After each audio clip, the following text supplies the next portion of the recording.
بەڕێزان سڵاو و ڕێز دووبارە دێمەوە خزمەتتان بۆ پێشکەشکردنی بەشێکی دیکە لە بەرنامەی تایبەت بە ئیخوان الموسلیمین. هەروەکو لە بەشی لە کۆتایی بەشی هەری دواییدا بەڵێن پێدان کە لەم بەشەدا باس لە پەیوەندی نێوان ئیخوان و کورد بکەین و ئەگەر کاتوان هەبوو باس لە پەیوەندی نێوان ئیخوان و شیعە و یانیش تێڕوانینی ئیخوان بۆ شیعە و ئێرانیش دەکەین. مێژوناسی تورکیا کە کەسێکی نزیکە لە ئیخوان و بەردەوام خەریکی لێکۆڵینەوەیە واتە محەممەد ئاکباش باس لەوە دەکا کە ساڵی 1945 واتە 4 ساڵ بەر لە کوژرانی حەسەن ئەلبەنا نامەیەک ئاراستەی مەلا مستەفا بارزانی دەکات و لەو نامەیەدا تێڕوانینی خۆی بۆ گەلی کورد دەخاتە ڕوو باس لەوە دەکا کە ئەو کورد وەکو برا دەبینێ و هیواخوازە کوردەکان و حکوومەتی ناوەندی عراق کێشەکانیان بە شێوەیەکی ئاشتیانە وەکو دوو برای مسلمان دوور لە تونند و تێژی چارەسەر بکەن. ئەگەر ئەو نامەیە ڕاست بێ و دیارە من زۆرم هەوڵدا بەڵام نەمتوانی بەدەستی بخەم، بەڵام محەممەد ئەحمەد ئەلڕاشیدینیش لە لێکۆڵینەوەکانیدا باسی لەو نامەیە کردووە و ئەگەر ئەو نامەیە ڕاست بێ کە لە ساڵی 1945 دا نێردرابێ بۆ مەلا مستەفا بارزانی سەرنجڕاکێشە، چونکە ئەو کاتە مەلا مستەفا و شێخ ئەحمەد بارزانی تازە لە تاران گەڕابوونەوە و ساڵێک دواتر واتە ساڵی 1946 مەلا مستەفا دەبێتە سەرۆکی پارتی دیموکراتی کوردستانی عراق. هەر بەپێی محەممەد ئاکباش تێڕوانینی ئیخوان بۆ کێشەی کورد بەو شێوەی خوارەوەیە. کاتێک سەرجەم دەوڵەتە موسڵمانەکان لە ژێر چەترێکدا یەکیان گرت و ئومەویەتی ببورن ئیسلامیان پێکهێنا، ئەو کاتە گەلی کوردیش بۆی هەیە لەناو ئەو ئومەمیەتەدا بڕیاری ئیدارەکردنی خۆی بدە. وا دیارە ئەمەیان جیاوازیەکی نییە لە تێڕوانینی پارتە کۆمۆنیستەکان و چەپەکانی عراق و تورکیا و ئێران و ئەوانە، ئەوانیش بە هەمان شێوە باسییان دەکرد کاتی خۆی کاتێک کە ئێران یان تورکیا یان عراق یان هەر دەوڵەتێک ڕزگاری بوو سۆسیالیست کرا و ئەو کاتە گەلی کوردیش مافی هەڵبژاردننی چارەنووسی خۆی هەیە. بابگەڕینەوە سەر باسەکەمان بە پێی ناوبرا واتە محەممەد ئاکباش پەیوەندی لە مێژووی نزیکدا پەیوەندێکی زۆر لە نێوان ئیخوان واتە مرشیدی ئیخوان لە قاهیرە و دیارە باسی ئەو کاتە باسی محەممەد مەهدی عاکف دەکا کە مرشیدی ئیخوان بوو لە قاهیرە. پەیوەندیەکان زیاتر لە ساڵانی 2000 بەدواوە پەیوەندێکی زۆر و گەرم و گوڕ و بۆ جاری یەکەم پەیوەندێکی وا لە نێوان کورد و ئیخوان ساز دەبێ، ئەویش ئەوەیە کە بە پێی ناوبرا و محەممەد مەهدی عاکف بەردەوام نامەی بۆ ڕەزەب تەیب ئەردۆغان و عەبدوڵڵا گول و ئاک پارتی ناردووە بۆ ئەوەی لەگەڵ پارتی کرێکارانی کوردستان کێشەکانیان چارەسەر بکەن، لەگەڵ گەلی کورد کێشەکانیان چارەسەر بکەن. ئێمە لە بیرمان نەچێ لەو ساڵانەدا یەکگرتووی ئیسلامی کوردستانیش کە بزودنەوەیەکی ئیخوان نییە، پەیوەندێکی باشی لەگەڵ قاهیرە قەتەر و تورکیا هەیە، ئەوانیش بەردەوام لە نێوان ئەنقەرە و قەندیلدا ئاڵوگۆڕی نامەیان کردووە. بەڵام ئەمەیان بەڕاستی ئایا یانی دەبێت گریمانەیەک یانیش پرسیارێک بۆ ڕێژێنی ئایا ئەمەیان بۆ چارەسەرکردنی کێشەی کرد و ئایا ئەمەیان ڕوانگەی ئیخوانە و یانیش شتێکی تر لە پشتیانەوە هەیە. ئەگەر ئیخوان دڵسۆزی چارەسەرکردنی کێشەی کورد بوو، ئەگەر ئیخوان گەلی کوردی وەک مسلمان دەبینی بۆ ئیخوانەکان سەرجەم ئیخوانەکان لە سەردەمی داگیرکاری عەفرین و سەرێکانیەدا بەو شێوەیە پیرۆزباییان لە ڕەجەب تەیب ئەردۆغان و چەتە تاڵانچیەکانی عەفرین دەکرد. ئەمەیان پرسیارێکەیە. ئەمانە هەمویان ئەم زانیاریانە بێگومان بەشێکی زۆریان ڕاستن، بەڵام هەمویان بۆ تەفسیر و لێکدانەوەی جیاواز کراون. بەڕای من لە 2000کان بەدواوە هەروەکو لە بەرنامەکانی پێشوشدا باسمان کرد بە تایبەتی لە بەرنامەی هەری دوایی کە تایبەت بوو بە ئیخوانی تورکیا باسم لەوە کرد کە ساڵانی 2000 گە ئاڵوگۆڕی نوێ لە جیهان و لە ڕۆژهەڵاتی ناوەڕاست دێنە ئاراوە ڕێکخراوی ئەلقاعیدە بە تەواوەتی لە کۆنتترۆلی خۆر ئاوا و ئەمریکا دەردەچێت پەلاماری ئەمریکادا ڕووداوەکەی 11 سپتەمبەرمان هەیە و لە هەمانکەدا کۆمەڵێک ئاڵوگۆڕی دیکەش هەنا ئامادەکاریەک ئەکرێ بۆ ئەوەی وڵاتانی خۆر ئاوا ناتۆ ئەمریکا بە تایبەتی دەسوەردان لە ناوچەکە وەربدەن بۆ ئەوە پێویستیان بە گروپێکی دیکەی ڤیرژنێکی دیکەی ئەلقاعیدە هەیە ئەویش ئیخوان بوو کە ئەوان پێیان دەگوت ئیسلامی نەرمڕەو و ئەمەیان سەرەتا لە کەسایەتی ڕەجەب تەیب ئەردۆغان عەبدوڵڵا گول و ئاک پارتیدا بینیمان کە لە پڕەوە لە 2000کاندا ئاک پارتی فوی تێکرا گەورەکرا و لە هەڵبژاردنەکاندا توانی بە شێوەیەکی ڕەها بیباتەوە بەڵام ئەمەیان بەس نەبوو بۆ ئیخوانەکان چونکە ئیخوانەکان و بە تایبەتی بەریتانیا پرۆژەی گەورەتریان هەبوو من لە بەرنامەکانی لە سەرجەم بەرنامەکانی پێشودا چەندین جار باسم لەوە کردووە کە گروپی ئیخوان پەیوەندیەکی قوڵی لەگەڵ ئیستیخباراتی بەریتانیا هەیە هەرچەندە بەریتانیا ویانیش وڵاتانی خۆر ئاوا ویان ئەمریکا کێشەی فکریشیان لەگەڵ ئیخواندا هەبێ بەڵام ئیستیخباراتی بەریتانیا تایبەتمەندیەکی وای هەیە هاتا بۆت دەکرێت دەبێت دوژمنەکەت خۆش بووێ بۆ ئەوەی بتانی بەکاری بێنی ئەمەیان کارکتەری سەرەکی ئیستیخباراتی ئینگلیز و بەریتانیایە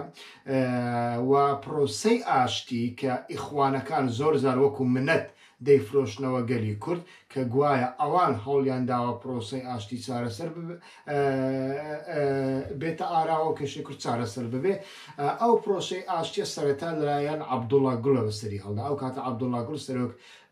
سەرۆکی تورکیا بوو و ڕەجەب تەیب ئەردۆغان ئەو کاتە سەرۆکی حکوومەت بوو و عەبدوڵڵا گول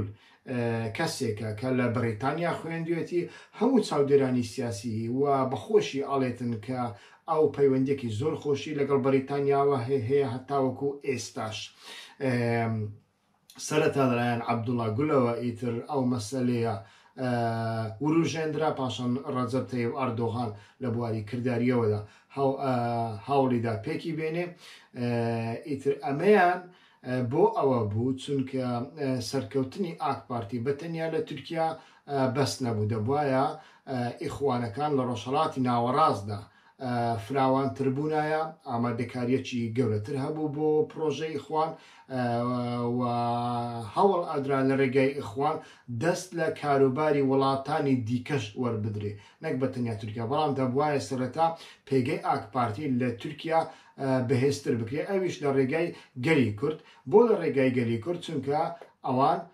لە ئێمە باشتر دەزانن کە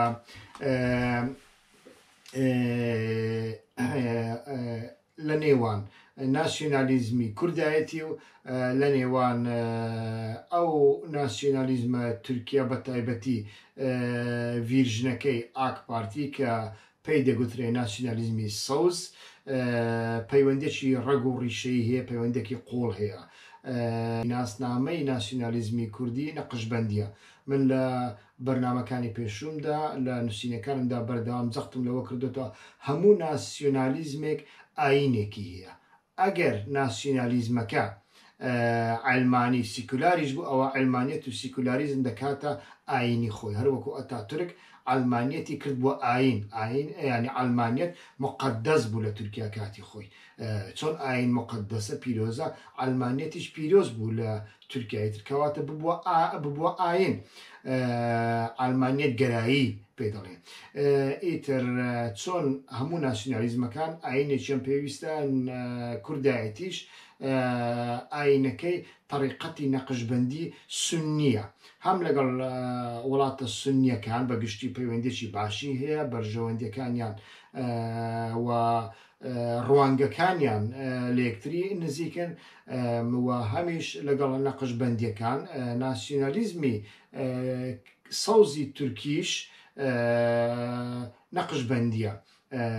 هەروەکو دەزاندرێت لە ناو ئاک پارتی نەقشبەندیەکان زۆر بەهێزن ئیتر کۆمەڵێک مەدرسە و قوتابخانەی گەوریان هەنا و ئەوان ئێستاکە تورکیا بەڕێوە دەبن. بۆ ئەوە ئەو کاتەویسترا ئیتر کورد بەکار بهێنرێ بۆ بەهێزکردنی ئیخوان لە ناوچەکەدا ئیتر هەر بۆ ئەوەش پرۆسەی ئاشتی هاتە ئاراوە لە نێوان پارتی کرێکارانی کوردستان و دەوڵەتی تورکیا ئیتر بەو شێوەیە مەسەلەکان دەستی پێکرد. ئێمە لە مێژوودا بینیومانە کە ئیخوانەکان بەردەوام لە بۆ گەیشتن بەدەستەڵات ویانیش لە بۆ لە ناوبردننی دژمنەکانیان لەگەڵ گەورەترین لەگەڵ شەیتانیش هاوپەیمانیان ساز کردووە. نمونە هاوپەیمانی نێوان ئیخوان و ئەڵمانیە نازیەکان دەست بە دەوڵەتی مەسەر ویانیش هاوپەیمانی نێوان ئیخوانەکان و ئەفسەرانی ئەلمانی مسری کە پێیان دەگوترا ئەڵضوبات الحوڕە لە ساڵی 1950 کە بەیەکەوە کودەتایەکیان ساز کرد لە دژی حکوومەتی مەسر و پرۆسەی ئاشتیش شتێکی بەو شێوەیە بوو زیاتر پرۆژەیەک بوو سەرەتا بەریتانیەکان لە کەسایەتی عەبدوڵڵا گیولدا وروژاندیان بەڵام مەبەستیان بە تەنیا ئەوە نەبوو کە کێشەی کورد بە شێوەیەکی ئاشتیان و دیموکراسیان چارەسەر بکرێت مەبەستەکە ئەوە بوو گەلی کورد بە پارتی کرێکارانی کوردستانیشەوە بەکاربێنن بۆ پرۆژەکانیان هەروەکو بینیمان لە سەردەمی سەرهەڵدانی بەهاری عەرەبیدا جارێکی تر ڕەجەب تەیب ئەردۆغان سەرۆکی پێدە ساڵح موسلیمی داوەتی ماڵەکەی خۆی کرد یەک دوو ڕۆژ لەگەڵی خەریک بوو بۆ ئەوەی ڕازی بکە لەگەڵ ئیخوانەکان کار بکەن بۆ ئەوەی لە دژی سووریا ئیتر ئەوانیش شەڕ بکەن بەڵام ساڵح موسلیم لە پیلانەکەی ئیخوان گەیشت و ئەمەی قبول نەکرد هەرکە ساڵح موسلیم گەڕا هێشتا نەگەڕابوویەوە هێشتا ناوتیارە بوو ئەردۆغان ئەوی وەک تێرۆریست ڕاگەیان ئیتر پەیوەندی نێوان ئیخوانەکان و گەلی کورد ئەتوانین بڵێن بەو شێوەیە مەسەلەکە لێرەدا ئەوەیە کە لە تورکیادا دوو جۆرە ناسیۆنالیزمان هەیە ناسیۆنالیزمی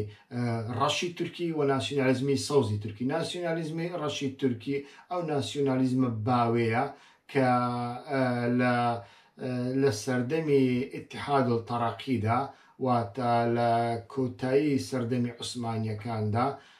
سەری هەڵدا و ئەمانە باوەڕیان بە ئەتنیکێکی پاک و بێگەرد و سافی تورک هەیە بۆ ئەوەی نەتەوەیەکی سافی تورک دروست بکرێ دەبێت نەتەوەکانی دیکە کە هەڕەشان لەسەر تورک و یانیش ئامادەنی ببنە برابچووکی نەتەوەی تورک دەبێت لەناو ببردرێن ئەمەیان ناسیۆنالیزمی ڕەشە و ئەمەیان باوەڕی بە هاوکاری تەکتیکی و ڕۆژانەییش نییە لەگەڵ کوردەکان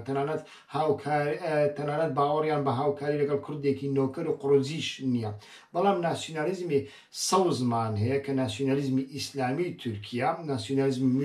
میلی گۆڕش ئاک پارتی و تەنانەت سەعادەت پارتیشە ئیتر ئەمانە باوەڕیان بەوە هەیە دەبێت بە شێوەیەکی تەکتیکی لەگەڵ کوردەکان جۆرە پەیوەندیەک هەبێ بۆ ئەوەی ئەو کوردانە بەکاربێنن لە جیاتی ئەوەی کورد لە ژێردەستی ئیمپریالیزم و ئەمریکا و ئیسرائیل و عەرەب و فارسدا بێ دەبێت لە ژێردەستی تورکدا بێ ئێستاکە ئەو دوولایەنەواتە ناسیۆنالیزمی ڕەش کە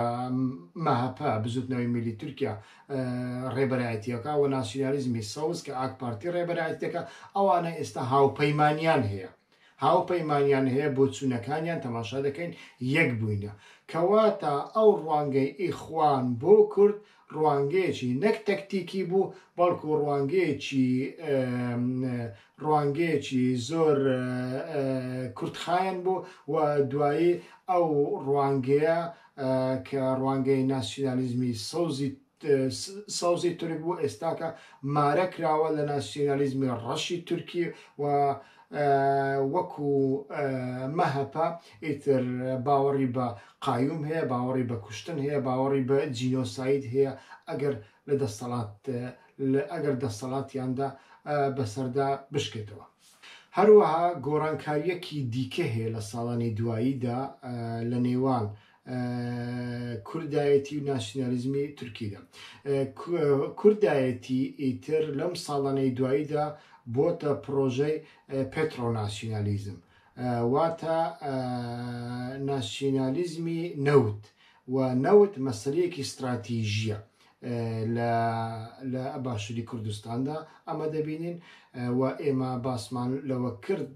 هەموو ناسیۆنالیزمێک ئاینێکی هەیە، کوردایەتیش تەریقەتەکەی نەقشبەندیە، و ئەوڕۆ ئەو نەقشبەندیە نەک ئەوڕۆ لە مێژوشدا لە نەهریەوە هەتاوەکو شێخ سەعید لە شێخ سەعیدەوە هەتاوەکو مەڵا مستەفای بارزانی، لە مەڵا مستەفای بارزانیەوە هەتاوەکو کوڕ و نەوەکانی ئیتر کوردایەتی بەردەوام لە ژێردەستی ئەواندا بووە، و ئەوانە جگەلەوەی کە لە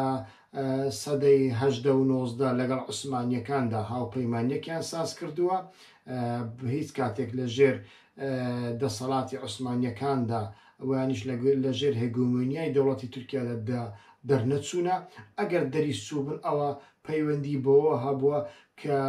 دەوڵەتی تورک ویانیش عوسمانیەکان ماوەیە گرنگی پێنەداون، نەوەکو مەسەلەیەکی فکری بوو، هیچ دابڕانێکی فکری لە نێوان ئەو دوانەدا نییە. و لەو ساڵانەی دوایی کوردایەتی خۆی ئەپدەیت دەکاتەوە، استراتیژیەکی نوێی هەڵدەگرێت، ئەویش استراتیژی نەوتە، واتە لە کوردستانی عێراقدا کوردایەتی هیچ استراتیژیەکی نییە جگە لە مەلەفی نەوت نەبێ. لەو مەلەفە نەوتێدا تەماشا دەکەین ئەمڕۆ دەوڵەتی تورکیاش نا، ڕاستی کۆمپانیاکانی نزیک لە حکوومەت و ئاک پارتی لە هەر بەرمیل نەوتێکدا بەتەنیا بە مەبەستی گواستنەوە 6 دۆلاریان دەست دەکەوێت. لە هەر بەرمیلێک نەوتدا 6 دۆلار بەتەنیا بۆ مەبەستی گواستنەوە دەستیان دەکەوێت. ئەمیان زۆر گرنگە. لێرەدا ئیتر ئەبینین کە لە بینی ناسیۆنالیزمی تورک و کوردستانی عێراقدا ویانیش لە بینی تورکیا و کوردایەتیدا بەڕاستی پرۆژەی استراتیژی هاوبەش هەنە کە نەوتە. ئەوانەی کە باز دەکەن دەوڵەتی تورکیاش ئیتر ڕۆژێک دێ پارتی دیموکراتی کوردستان بەکاردێنی و پاشان لە ناوی دەبا و یانیش هەڕەشێ لەسەر کوردستانی عێراقدا، ئەمە هەڵەیەکی زۆر کوشندەی فکریە، و ئەمە شڕۆڤەیەکی زۆر بێمانایە. یعنی دەوڵەتی تورکیا بۆ دەبێت کوردستانی عێراق خراپ بکە. ئەو خێرەی کە دەوڵەتی تورکیا لە کوردستانی عێراقی بینیوە لەمە زیاتر لەکوێ ئەتوانی بەدەست بخە. یعنی نا بە پێچەوانەوە دەوڵەتی تورکیا هۆکاری هێشتنەوەی کوردایەتی تاڵانچی و کوردایەتی نەوتە، چونکە لەوەدا ئیتر بەرژەوەندی هاوبەشی هەیە و حەزناکە ڕێککەوتنێک لە نێوان بەغدا و هەولێردا ساز ببێ، چونکە بەخۆی لەو نەوتەدا بەڕاستی پشکێکی باشی بەدەست ئەکەوێت جگە لە 6 دۆلار لە هەر بەرمیلێک نەوتدا. ئەو نەوتەش بە هەرزان لە هەرێمی کوردستان دەکرێت و نەوتێکی زۆریش لە ڕێگای تانکەر بە قاچاق دەچێتە تورکیا. ئیتر ئەمانە بەڕاستی مەسەلەی استراتیژی زۆر گرنگن، دەبێت ئینسان بتوانێت ڕەچاویان بکە. سەرباری ئەوەی ناسیۆنالیزمی تورک، بەشێکی ناسیۆنالیزمی تورک باوەڕی بە هاوکاری لەگەڵ کوردی نۆکەر و قڕوجینیا، بەڵام بەرژەوەندی هاوبەشی استراتیژیان هەیە. بەڵێ بەم شێوەیە دێنە کۆتایی بەشی ئەم زارەمان. بەداخەوە نەمانتوانی بەهۆی کات باس لە پەیوەندی ویانیش ڕوانگەی ئیخوان بۆ شیعە بکەین، هەڵی دەگرین بۆ بەشی ئایندە. لە بەشی ئایندە جگە لە ڕوانگەی ئیخوان بۆ شیعە باس لە ڕوانگەی ئیخوان دەکەین بۆ ژن، و باس لە ئیخوان و ناسیۆنالیزم دەکەین. تا بەشی ئایندە کاتێش خۆش ڕێز و سڵاوی بەخۆش.